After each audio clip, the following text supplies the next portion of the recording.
Hoy,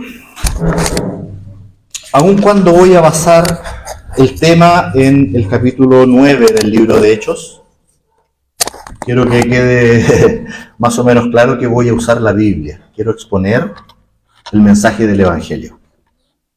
La semana anterior comentamos y conversamos respecto de Felipe, uno de los 7, y hasta ahí vamos bien, que era guiado por el Espíritu, llegó donde un etíope y le explicó las Escrituras, y a raíz de eso, el etíope entendió que todas las promesas que existían en el Antiguo Testamento habrían llegado a su punto cúlmine con la vida, muerte y resurrección de Jesús. Y fue una maravilla, porque bajo la ley este etíope estaba fuera, pero sin embargo, bajo la gracia, era recibido y acogido como un hijo más del Señor. Amén. La palabra hoy día nos muestra a un Saulo, antes de conocer al Señor, que vivía y se comportaba de acuerdo a su propia norma, de acuerdo a su propio criterio, a lo que él creía que era correcto. Era un hombre muy letrado, conocía la ley perfectamente, pero sin embargo no conocía al Señor.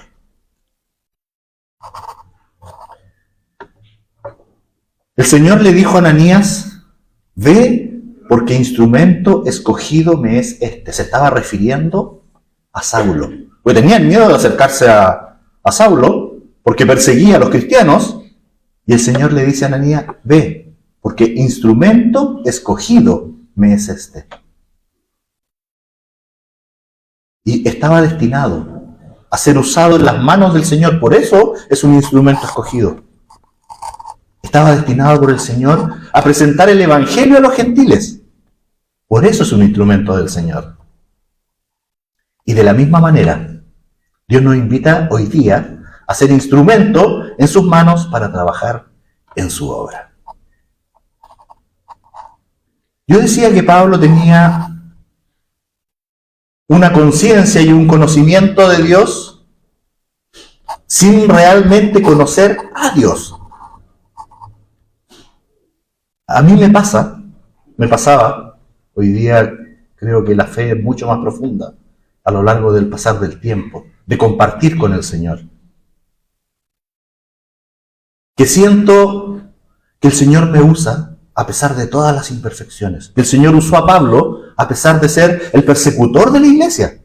Los arrastraban, los metían presos a los cristianos. Sin embargo, el Señor lo usaba. Con todas sus imperfecciones, con toda su autojusticia que tenía, el Señor lo usaba. Y de la misma manera siento que el Señor nos llama a cada uno para ser usado en el lugar donde estemos como objeto de cambio.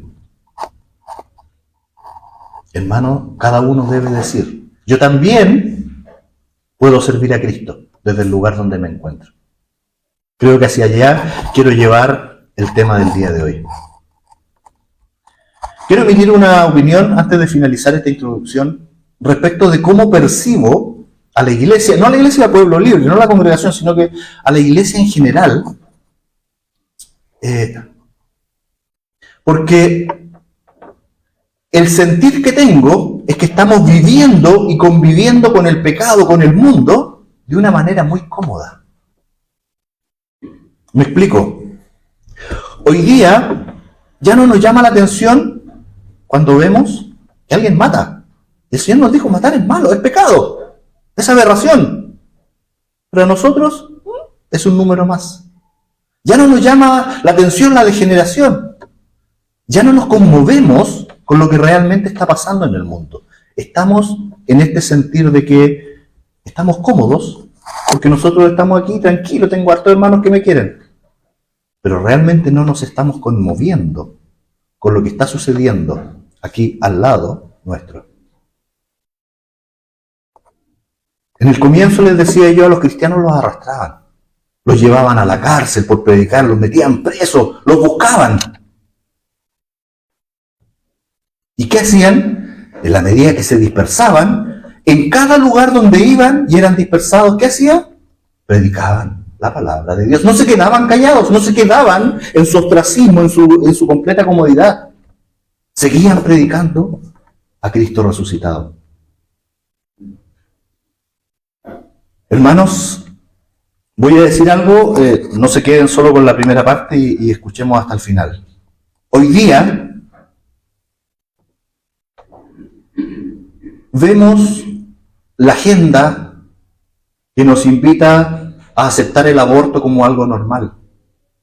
¿Por qué? Porque tienen libertad sobre su propio cuerpo. Y el que no, es un proscrito. No, el Señor nos dice que a eso le llamamos pecado. Y no está permitido. Es que los matrimonios homosexuales, porque queremos igualdad y bajo el concepto de igualdad tratamos de imponerlo. No, hermanos, a eso se le llama pecado.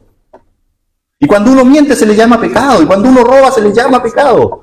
Y no porque el político diga, es que yo en realidad hago obras, aunque me quede con un poco de dinero, igual hago obras. Entonces no es tan malo. No, robar es malo. Hay que llamarle pecado a lo que es pecado. ¿Por qué?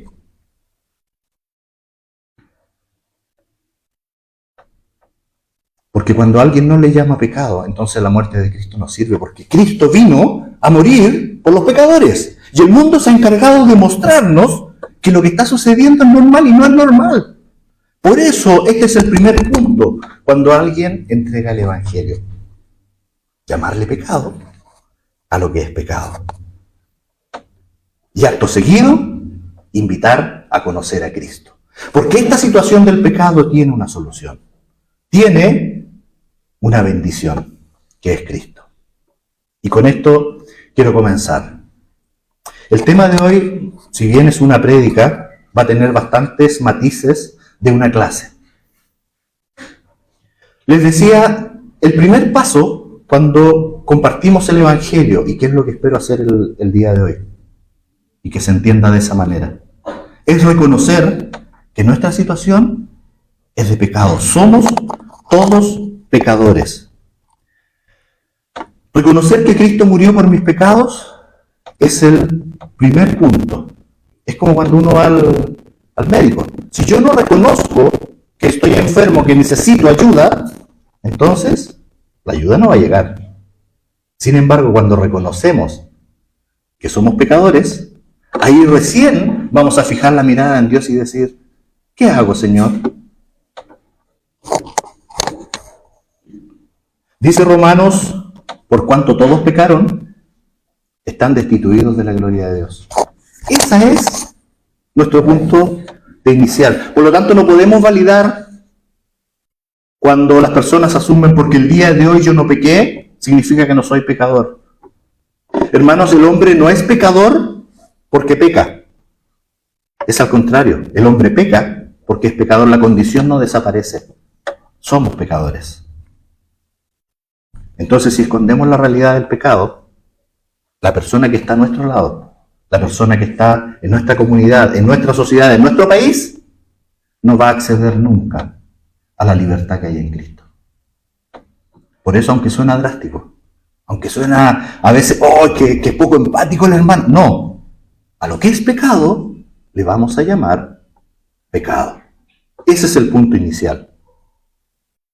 Porque si no, el Evangelio no va a producir. No puedo yo entregar el Evangelio si oculto la situación del pecado. La vida, la muerte y la resurrección de Cristo no tendrían sentido si yo declaro que en realidad el mundo no tiene pecado.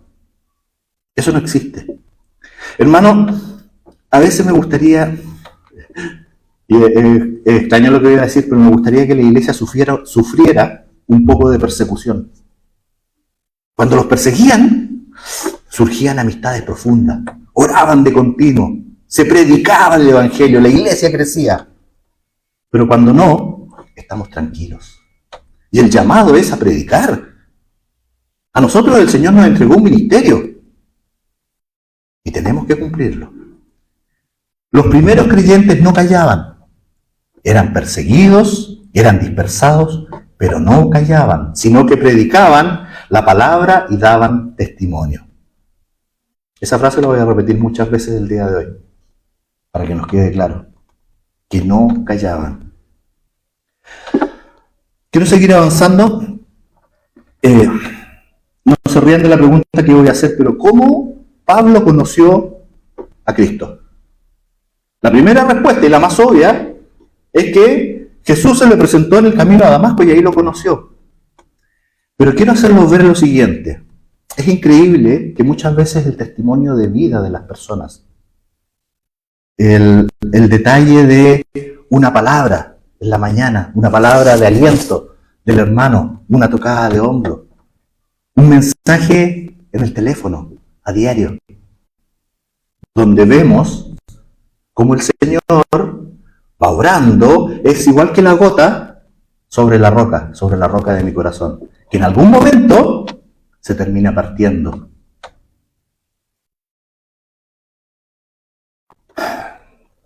Saulo, dentro de las persecuciones, debe haber escuchado a los cristianos dar testimonio. Pero especialmente, yo ahora estoy en Hechos 9, en el capítulo anterior, sucedió que había un personaje que se llamaba Esteban. ¿Y saben qué? También era uno de los 7. Y ese personaje Esteban dio testimonio de Jesús resucitado. Saulo lo escuchaba cuando decía, veo los cielos abiertos y al Hijo del Hombre que está a la diestra de Dios. Estaba declarando que Jesús había resucitado y que estaba con Dios a la diestra de Dios. ¿Y sabe qué hacía? Fue tanto el concilio, Esteban estaba frente al concilio en ese momento, y fue tanta la incomodidad de estos judíos que dice la Biblia que se tapaban los oídos porque no querían escuchar lo que Esteban decía. No querían entender el Evangelio. Así que lo mandaron a sacar y que lo lapidaran, que lo mataran a piedrazos. Y ahí estaba Saulo, escuchando. ¿Y saben qué decía Esteban mientras lo apedreaban y moría? Señor Jesús, recibe mi espíritu. ¿Por qué lo dijo explícitamente Señor Jesús? Y no dijo Padre, no dijo Dios Todopoderoso ni Yahvé. Porque estaba declarando a Cristo resucitado.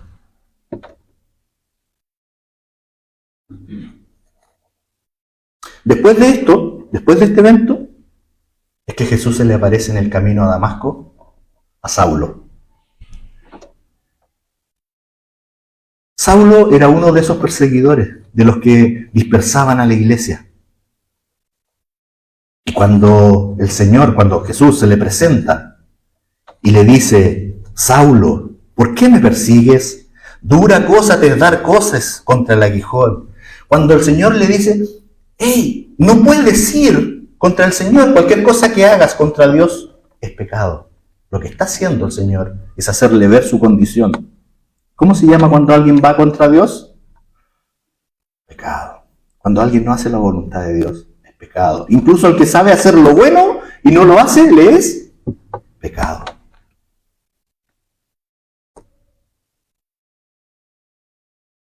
Dios podría haber tomado a Saulo y con todas las cosas malas que hacía, haberlo matado. Porque era un pecador y era de los fuertes. Pero cuando el pecado abundó, sobreabundó la gracia. Dios tenía planes para Pablo y quería que él llevara el Evangelio. A mí me encanta esto, no lo tenía, pero lo quiero mostrar de esta manera. Dios hace maravillas todo el tiempo. Y se lo he dicho en otras oportunidades. Si una mujer joven de 30 años queda embarazada, todo el mundo dice, es lo normal. Es el milagro de la vida hecho por Dios. Sin embargo, cuando obra en una mujer que es anciana, que es estéril, que tiene 100 años, uno dice, tiene que ser el Señor. Sí, si hubiese sido joven también habría sido el Señor. Pero Dios muestra su poder bajo condiciones especiales. Y ahora, ¿a quién está usando para llevar el Evangelio a los gentiles? Al que lo persigue, al que los tortura, al que los lleva preso, al que quiere disolver a la iglesia. Instrumento escogido es para mí. ¿A quién quiere usar hoy día el Señor? A ti que tienes dudas respecto de Dios. A ti que lo único que el Señor te está pidiendo es que dispongas tu corazón para ser instrumento, como fue escogido también Pablo, pese a todas sus falencias, a todas sus condiciones, a las debilidades que puede haber tenido, fue usado en los planes de Dios.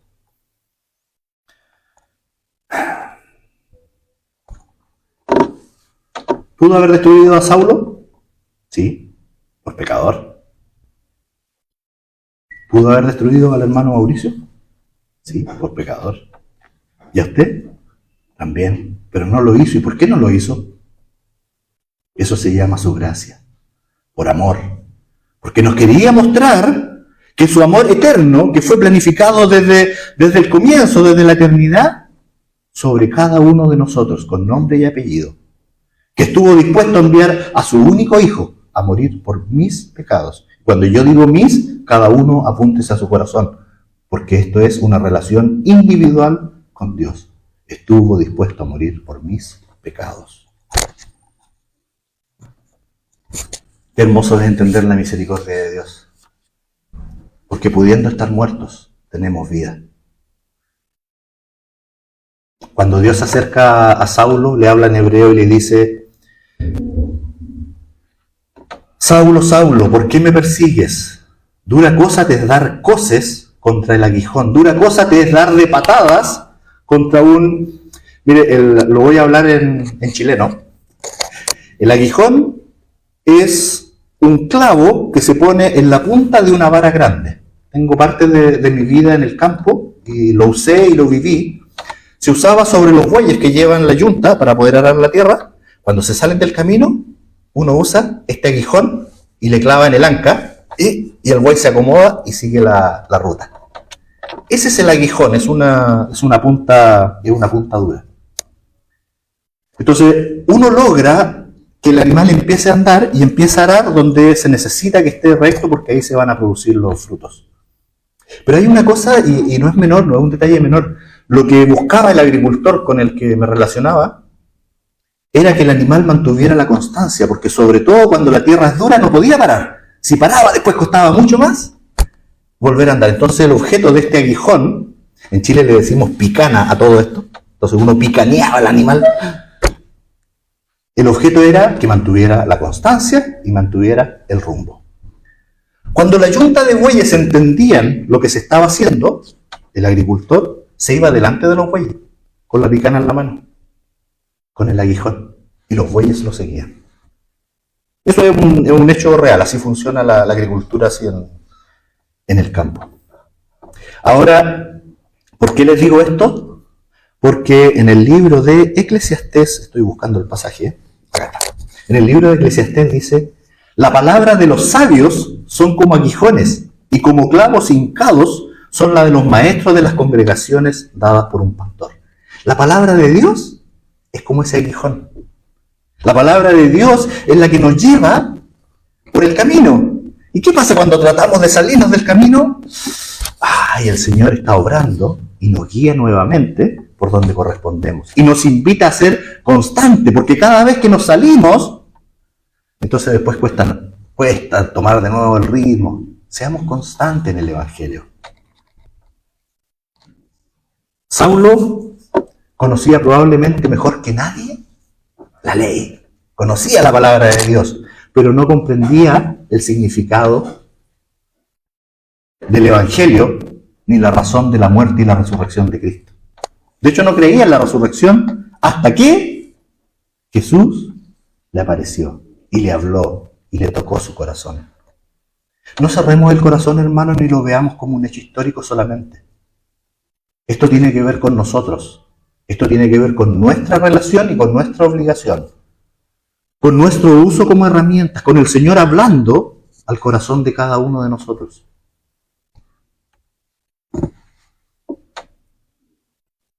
Cuando la comprensión o la incomprensión que tenía Saulo se transforma en comprensión, hubo algo que le tiene que haber empezado a dar vuelta en el corazón, y es escuchar a Esteban dando testimonio incluso al momento mientras era apedreado. Pero fue mucho más notorio el cambio de vida cuando tuvo una relación con Jesús. Y ahora cambiemos la frase. El cambio de vida de nosotros va a ser notorio, va a ser importante, va a producir los frutos cuando tengamos una relación con Jesús. Y esa relación es individual. Continúo. Cuando compartimos el Evangelio, yo les decía, el primer paso es reconocer nuestro pecado. Pero inmediatamente, a continuación, debemos conocer la obra de Cristo en la cruz. ¿Por qué hablamos tanto de la obra de Cristo en la cruz? Porque a través de la muerte de Cristo, mis faltas, lo pueden apuntarse a su corazón, mis faltas fueron clavadas en la cruz. Cristo vino a morir por mí. ¿Se recuerdan todas las prefiguras que existían en el Antiguo Testamento, que nos muestran que en la medida que el pecado era chico, iban y llevaban un sacrificio de un animal más pequeño? Y en la medida que el pecado era más grande, el sacrificio era de un animal más grande. Pero cuando comprendemos que nosotros hemos pecado contra el Dios eterno, la paga de ese pecado es eterna. La paga del pecado es muerte eterna, porque hemos pecado contra el Dios eterno, contra el único Dios que hay. Y ahí se muestra el amor en que Jesús vino. Jesús vivió una vida sin mancha. No tuvo pecado. Esa vida jamás nosotros la habríamos imaginado, mucho menos la habríamos vivido. Y Él dice, ok, yo voy a morir por ti, Dinko. Yo voy a morir por ti, Jaime. Yo voy a morir por ti, Daniel. Por cada uno de los que aquí estamos. Voy a pagar lo que a ti te correspondía pagar. Parte de lo que estaba leyendo el etíope que conversamos la semana anterior, en el libro de Isaías, dice, ciertamente Él llevó nuestras enfermedades. ¿A quién se estaba refiriendo el profeta Isaías? A Jesús. Ciertamente Él llevó nuestras enfermedades y sufrió nuestros dolores. Nosotros le tuvimos por azotado, como herido por Dios y afligido. Pero Él fue herido por nuestras transgresiones, molidos por nuestros pecados. Lo voy a leer en personal. Él fue herido por mis transgresiones. Él fue herido por mis pecados. El castigo que nos trajo paz fue sobre Él. Y sobre sus heridas fuimos nosotros sanados. Hermanos, la muerte de Cristo, la vida, la pasión, el sufrimiento que tuvo, la muerte en la cruz, fue un hecho absolutamente consciente. No fue un hecho fortuito, no fue que Jesús vino en esa época y casualmente lo... No. El cual, siendo en forma de Dios, no estimó el ser igual a Dios como cosa a que aferrarse, sino que se despojó a sí mismo, tomando forma de siervo, hecho semejante a los hombres, y estando en condición de hombre se humilló a sí mismo, haciéndose obediente hasta la muerte y muerte de cruz. No fue un hecho fortuito, fue un hecho profetizado, fue un hecho establecido por Dios por amor a cada uno de nosotros. Hermano, Jesús le hizo frente. Hay un pasaje en Lucas que me encantó descubrirlo, que dice, afirmó su rostro para ir a Jerusalén. Él sabía lo que le iba a esperar en Jerusalén. Sin embargo, le hizo frente, afirmó su rostro y fue a la cruz. Max Lucado, un autor, dice, incluso, y esto es de manera metafórica, incluso dice que Jesús escogió los clavos. Él podría, con sus ángeles, haber esparcido a los guardias, pero sin embargo estuvo dispuesto. No abrió su boca, y esos látigos, esos cueros que tenían ganchos y cosas que estaban destinados a desgarrar la piel, que eran el castigo, los recibió Él por mí. La muerte en la cruz, imagínense, tirado en el piso con la rodilla del guardia romano, clavándole sus manos. Y ¡ah! No abrió su boca. ¿Se dan cuenta? Es un hecho consciente, es absolutamente exprofeso, dicen los literatos, a propósito. Y lo hizo por mí, lo hizo por ti. ¡Qué maravilla! Gracias, Señor, por eso.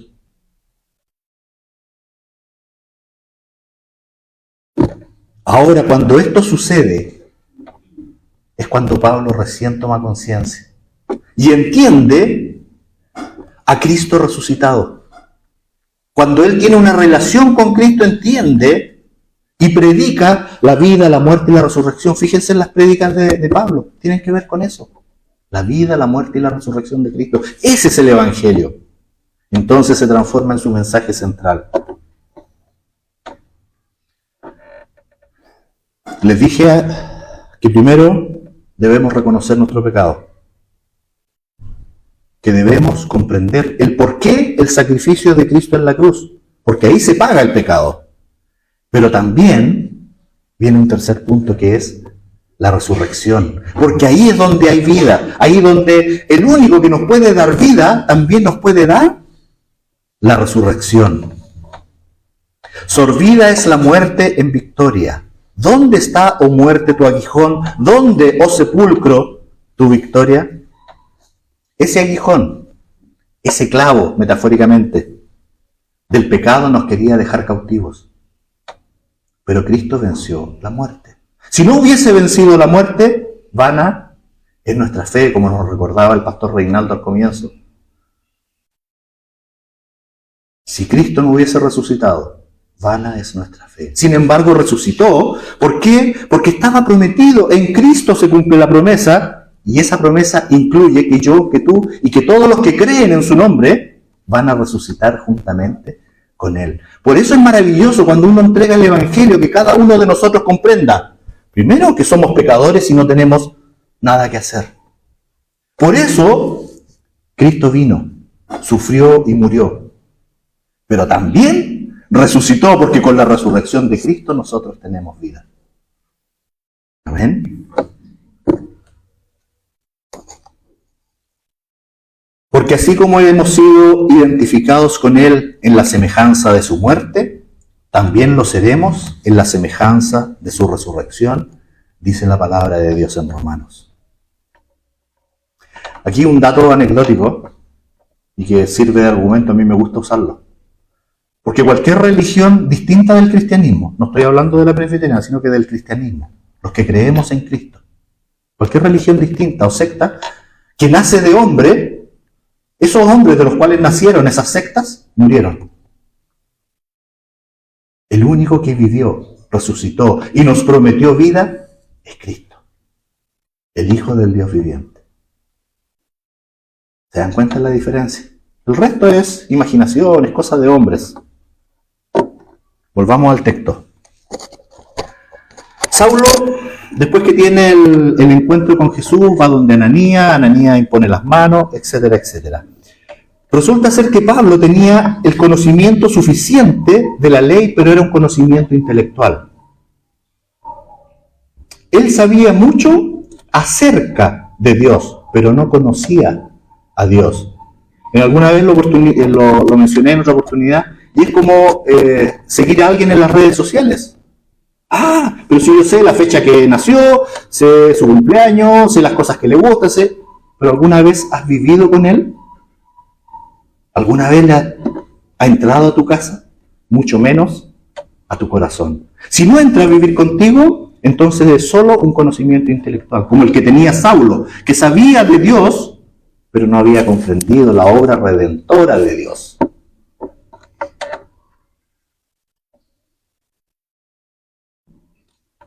Nosotros podemos comprender intelectualmente, incluso recitar, por ejemplo, qué es lo que son los pactos de Dios.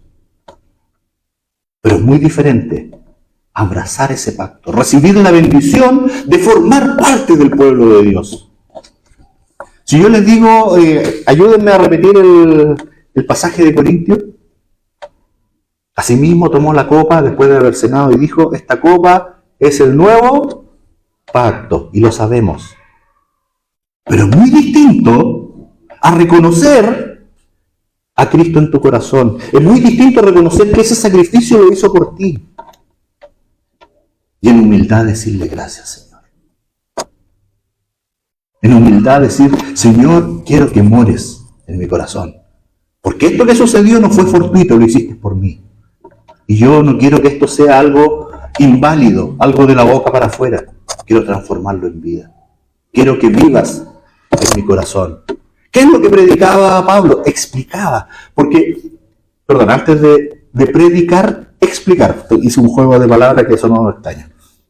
Miren, nosotros no podemos adorar, invitar a vivir a nuestro corazón a alguien que no conocemos. Fíjense Solo brevemente, el pasaje del versículo 20 del que leímos en el texto dice: enseguida predicaba Jesús en las sinagogas diciendo, este es el Hijo de Dios. Primero explicaba en quién había confiado. En otros pasajes decía, Él es el Cristo. Era necesario que Cristo padeciese, resucitase de los muertos, que Jesús, a quien yo os anuncio, decía Él, es el Cristo. Él explicaba primero para que la gente conociera. Y una vez que lo conoce, entonces se puede recibir, se puede adorar. He usado de manera consciente el concepto de compartir el Evangelio, no entregar el Evangelio. Se puede seguir usando, pero quiero hacer notar esta diferencia. Que nosotros vamos a compartir el Evangelio. Si yo los invito a compartir el pan, significa que yo tengo un pan y les doy el pan. Si yo les digo voy a compartir el Evangelio, es porque yo lo tengo y lo entrego. Pero si yo solo entrego como un mensajero de delivery, me hicieron este encargo para ti, ¿con qué pasión? Si ustedes no conocen. Es importantísimo que busquemos a Dios con todo nuestro corazón, que vivamos de acuerdo a sus propósitos, porque de ahí de manera natural va a salir el compartir. Vamos a estar llenos de gozo, así como el etíope, que después no le importó que Felipe hubiese desaparecido. Se fue gozoso. Gozoso de entender que eso que había sido prometido se cumplía y ahora él era un hijo de Dios. Hermanos, la conversión de Saulo en este nuevo Pablo es un ejemplo hermoso, concreto y visible del poder de Dios, de cómo Dios cambia la persona. Hermanos, si Dios cambia nuestra vida, si Dios cambia nuestra manera de ser, no podemos seguir siendo como éramos antes de conocer a Cristo. No podemos seguir guardando silencio. ¿Se imaginan que Felipe hubiese guardado silencio y no hubiese ido donde el etíope? ¿Se imaginan a Esteban viendo a Jesús en la gloria a la diestra del Padre y no decir nada al respecto? ¿Se imaginan a Pablo después de haber tenido el encuentro con Jesús en el camino a Damasco y que se hubiese quedado callado? ¿En qué momento se le entrega la gloria a Dios? Cuando se transforma en un testimonio y dice, Dios cambió mi vida, lo veo resucitado, es el Hijo de Dios. Pero si seguimos guardando silencio, imaginemos, y aquí cada uno puede poner su nombre, imaginemos si Dinko, si María, si Dalila, cualquiera de nosotros guarda silencio. ¿Cuántas bendiciones no se van a entregar?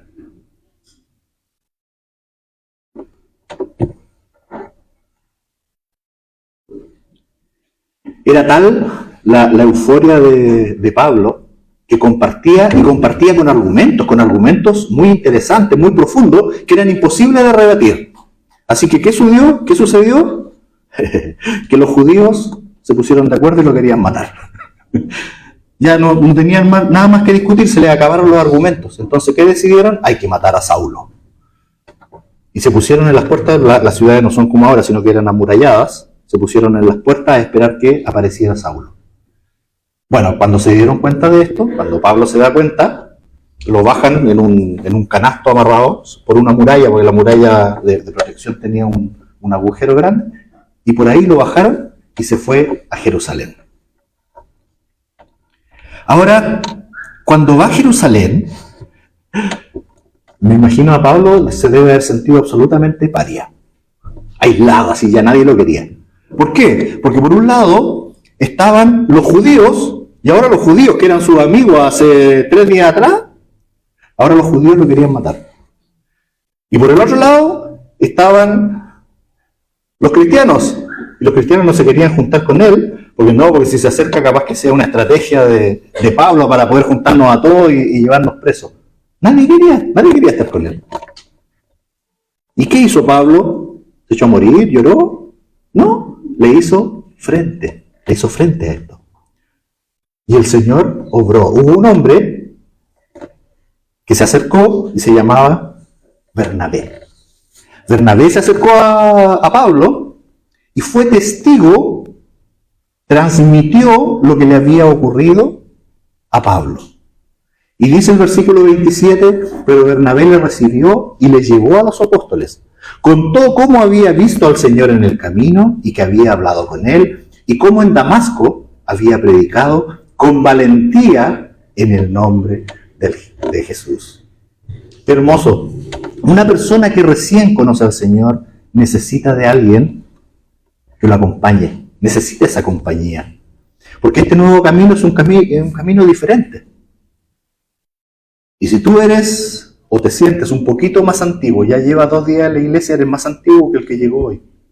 Por lo tanto, cada uno debe ser acogedor, como lo fue Bernabé, que tomó a su cargo a Pablo para poder introducirlo en el mundo de los apóstoles. Y estaba con ellos, este era Pablo, en Jerusalén, y entraba y salía y hablaba denodadamente, eso significa con valentía, hablaba denodadamente en el nombre del Señor, y disputaba con los griegos, pero estos también procuraban matarle. Pobre Pablo. El título de la prédica de hoy no fui muy ocurrente, pero tiene que ver con esto. En Jerusalén y en Lima. ¿Qué sucedió con este nuevo converso, con este nuevo cristiano que se llamaba Pablo? ¿Qué pasaba? Él estaba en Jerusalén y compartía. Eso significa que había un compartir con los hermanos ahí. ¿Qué más? Entraba y salía. A mí me dio la impresión de que era, la expresión dice, entrar y salir como Pedro por su casa. Eso significa que se sentía cómodo ahí. Entraba y salía. Y hablaba con valentía en el nombre del Señor. Disputaba con argumentos y con la dirección del Espíritu Santo. ¿Se recuerdan la semana anterior? El primer punto importante es nuestra relación con el Señor, nuestra relación por medio del Espíritu Santo. Comprender lo que Dios quiere en nuestra vida. Hermanos, en Jerusalén y en Lima, Dios es el mismo. La palabra de Dios es la misma. El Espíritu Santo es el mismo. ¿Por qué debiéramos nosotros callar y hacer algo distinto de lo que se estaba haciendo en Jerusalén, que era compartir, predicar con valentía, atrevernos a hablar? Debemos dar a conocer a Cristo resucitado. En un momento pensé, ¿cuál era el testimonio más potente de la conversión de Saulo? Y pensé en que dejó de perseguir a los cristianos. Sí, es cierto. Pero voy a repetir la frase, no basta dejar de hacer lo malo, hay que hacer lo bueno. Una cosa era dejar de perseguir a los cristianos. ¿Pero qué hizo Pablo? Predicaba. ¿Se dan cuenta? Comenzó a predicar sobre su fe en Cristo, sobre su encuentro con Jesús, sobre su relación con Dios, sobre el sacrificio, la vida, la muerte y la resurrección de Cristo. Eso es entregar el Evangelio. Eso es lo que predicaba Pablo. Y eso es a lo que los estoy invitando hoy día. A que cuando se junten con sus amigos, con sus colegas, prediquen a Cristo resucitado. Entreguen el Evangelio. ¿Cuándo los discípulos empezaron a creerle a Pablo? Cuando Bernabé, que era quien lo acogió, quien lo acompañó en estos primeros días, les dijo, yo vi cómo en Damasco había hablado valerosamente en el nombre de Jesús. Realmente era un cristiano. Miren, imaginemos por un momento, alguien que estudia medicina, hace una especialización en medicina, pero nunca atiende a un enfermo. ¿Es realmente un médico? ¿Solo porque conoce, pero no lo lleva a la práctica? Alguien que conoce a Cristo y no habla de Cristo, lo voy a dejar hasta ahí. Hermoso el ministerio de Bernabé, deberían haber más Bernabé aquí. A propósito, no se llamaba Bernabé, se llamaba José. Pero los discípulos le cambiaron el nombre, porque Bernabé se traduce como hijo de consolación. Bernabé era un personaje tan espiritual que le llamaban así por su relación con el Espíritu. Hijo de consolación. Deberíamos tener más Bernabés que se acerquen, acompañen y guíen en el camino del Señor. ¿Cuáles fueron las consecuencias en la iglesia de esta nueva vida, de la nueva vida de Pablo convertido? ¿Qué es lo primero que hizo una vez convertido? ¿Qué decía el versículo 20? Enseguida empezó a predicar. ¿Y cuáles fueron las consecuencias ahora para todos? El 31 dice: entonces por toda Judea, Galilea y Samaria, la iglesia tenía paz, iba edificándose y vivía en el temor del Señor. Y con el consuelo del Espíritu Santo se multiplicaba. Vivía en el temor del Señor. Traté de buscar la mejor manera de explicar qué significa vivir en el temor del Señor. Y llegué al pasaje cuando a Pedro y a Juan, también con argumentos bíblicos, los tratan de hacer callar y les dicen: ustedes no sigan hablando de Jesús. Y Pedro, ¿qué les dice? Y Juan, ¿qué les dice? Les dice: bueno, ustedes son autoridad, juzguen si debo obedecer a ustedes antes que a Dios. Y continúa el versículo y dice: porque no podían callar aquello que hemos visto y oído. Uno no se puede quedar callado. Eso es el temor del Señor. Amén.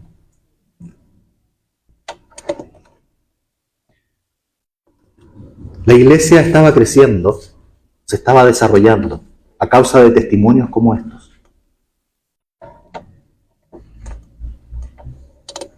Con esto termino. Pablo había escuchado el mensaje porque alguien se atrevió a llamar pecado a lo que es pecado. Entendió que ir contra Dios es pecado. Escuchó el testimonio de Esteban. Ya estaba por ahí, en su corazón o en su mente, dando vueltas, mientras lo apedreaban, y testificaba de Jesús. ¿Qué decía? Señor Jesús, recibe mi espíritu. Luego de esto, fue Jesús mismo el que se le aparece a Pablo. Tenía una relación con Jesús. ¿Qué hizo Pablo para recibir la gracia de Dios? Nada. ¿Qué hice yo? ¿Qué hiciste tú para que el Señor te trajera a este lugar y te estuviera hablando en este momento? Nada.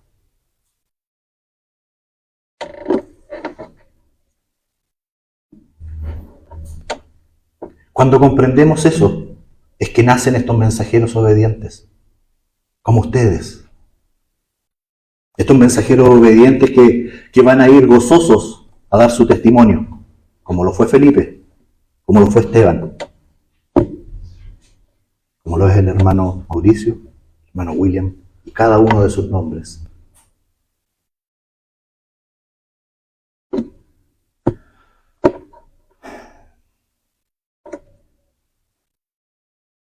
Hermanos, quiero que cuando salgamos de acá, llevemos a Cristo resucitado al lugar donde vayamos.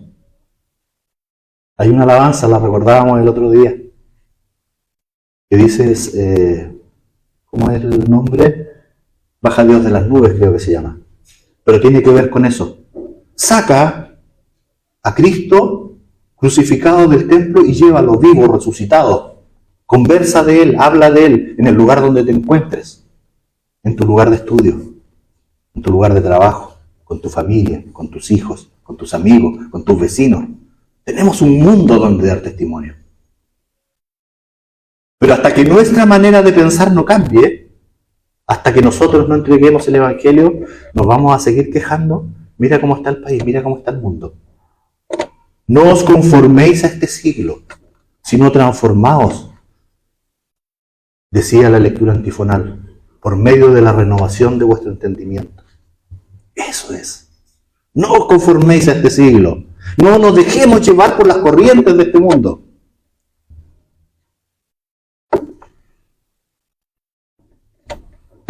Hermanos,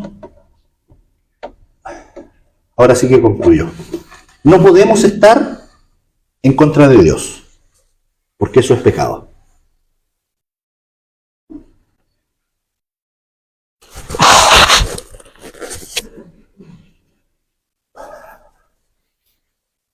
Yo les decía, y leí a propósito la mitad del versículo, la paga del pecado es muerte.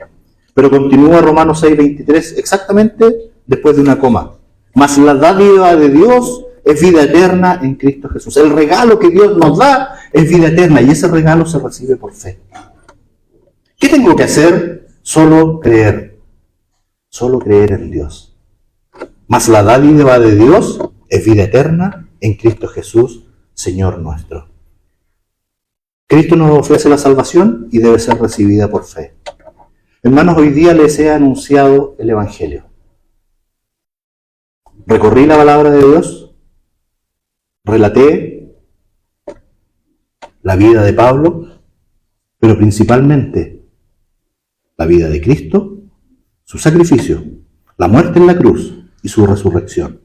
Porque son ejes centrales del Evangelio y cuando nosotros lo comprendemos, nuestra vida cambia y también la de nuestro entorno. Y hoy día, espero yo, que el Señor esté tocando cada uno de los corazones en las áreas débiles para poder salir fortalecidos. Si no conoces al Señor, entonces entrégale tu vida al Señor, porque Él está ahí tocando la puerta. Si conoces al Señor de la misma manera, entonces trabajemos para el Señor, demos testimonio como corresponde. Seamos instrumentos en las manos de Dios. Hermano, este regalo de la salvación es un regalo que Dios nos entrega, pero no va a ser tuyo hasta que tú no lo tomes. Dios te lo puede haber dicho muchas veces y tú vas a estar muy consciente de eso, pero eso va a ser intelectual hasta que tú no recibas al Señor en tu corazón. Yo estoy a la puerta y llamo.